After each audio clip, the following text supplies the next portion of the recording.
All right, today we've got a story for you straight from Hanoi, and trust me, it's as heartwarming as it is hilarious. It's this wild tale about friendship, family, and a simple gift that turned into probably one of the most unforgettable tea ceremonies ever. So let's dive right in. So, I want you to picture this for a second. You've got a group of total tea lovers, right? They've been doing this their whole lives.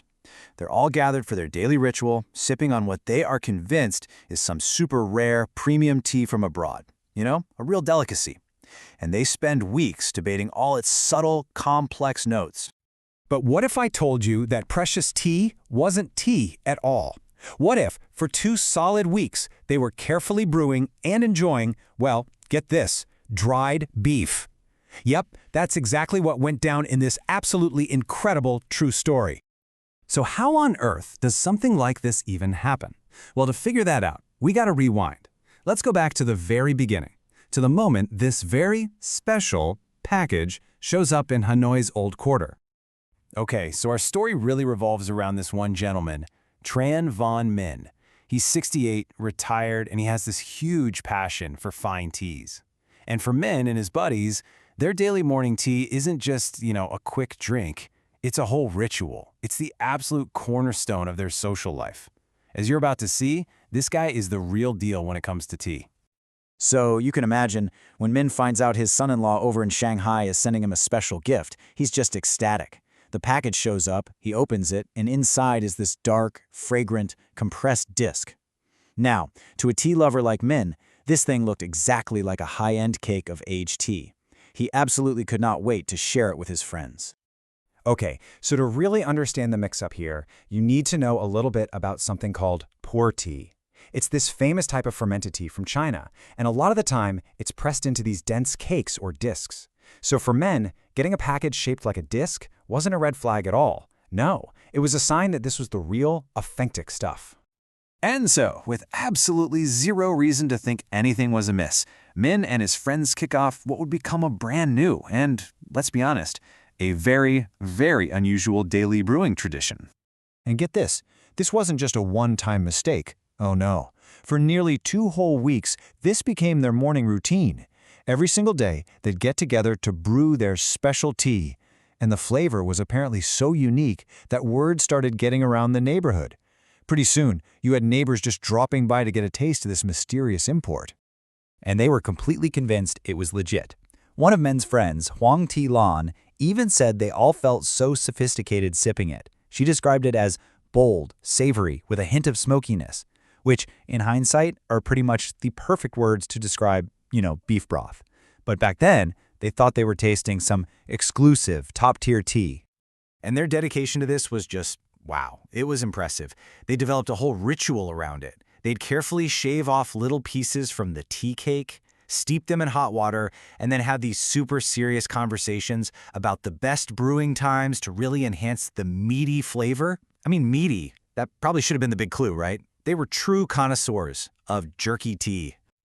All right, but this amazing culinary experiment couldn't last forever.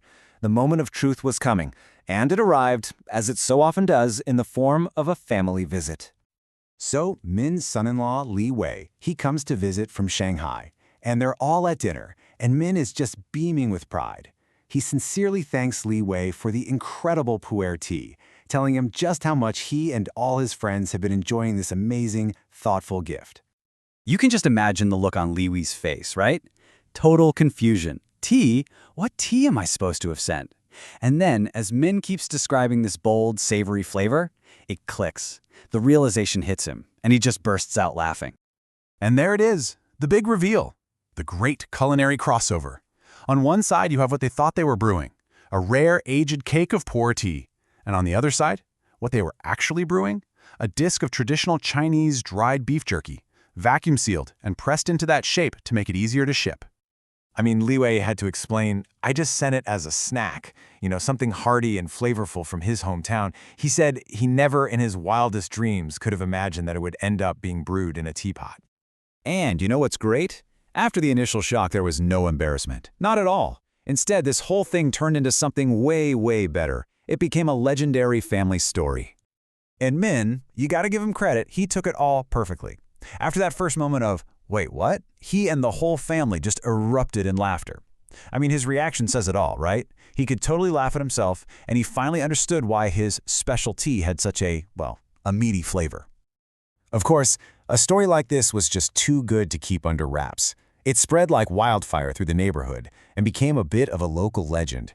You can bet Min's friends teased him endlessly about his special Chinese tea. But the story didn't even stop there. In a totally modern twist, the story actually went viral on social media in Vietnam. The hashtag was #TeaOrJerky, and people just started jumping in, sharing their own funny stories about gift mix-ups and misunderstandings. It was this amazing moment of connection, all born from a hilarious mistake. So, what's the big takeaway here? I think Min sums it up perfectly. It's just a fantastic reminder that there's so much joy to be found in friendship, in family, and in just not taking ourselves too seriously. And hey, maybe it proves that sometimes the absolute best stories are the ones that, well, that's steeped from the most unexpected ingredients. I just love this story. It's such a perfect example of how a simple, honest mistake can turn into this source of pure joy. It really makes you think about those funny little moments in our own lives, right? So I gotta ask, what's a gift misunderstanding or a cultural mix-up that you've experienced that still makes you laugh?